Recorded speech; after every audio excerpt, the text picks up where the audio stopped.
I've reached the conclusion that I do not have an alcohol problem. I have a coffee problem.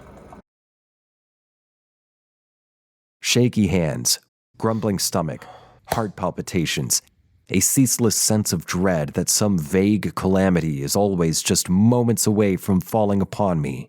These are things I experience on a near-daily basis. See, from about age 22 on to 27, I usually drank no less than 325 milliliters of cheap vodka every single day. It was my way of managing anxiety. I'd wake up, eat breakfast, drink coffee, get the jitters, then take a shot to calm said jitters. And at no point in any of those days did I stop drinking coffee and liquor. It was how I kept balance. Like Goldilocks turned alcoholic poet, neither too wired to focus nor too drunk to function. But sometime in my late 20s, I kinda just stopped drinking alcohol. It wasn't a conscious decision, it just naturally ended, which is pretty lucky given my genetic history.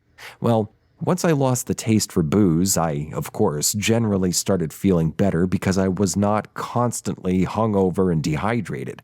But the shaky hands, grumbling stomach, heart palpitations, and peaking sense of dread never disappeared. In fact, I'm experiencing those symptoms at this very moment. It's been this way for the better part of a decade now, and only yesterday did it occur to me that although I do have an anxiety disorder, these acutely awful sensations I experience might be attributed to the fact that I still drink coffee.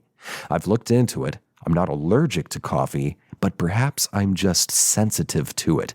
Because believe me when I say, 3 consecutive cups of coffee on an empty stomach wreck me more than any week-long Adderall binge ever has. And while I can substitute coffee with green tea and still get my speedy buzz without all those awful side effects, a day without coffee, unlike a day without booze, just doesn't feel right. And that has me thinking about my 20s again. Maybe I wasn't drinking coffee to manage my alcohol problem. Maybe I was drinking alcohol to manage my coffee problem. Or, hear me out, maybe it was all a dream. Hi, I'm Ryan Gosling,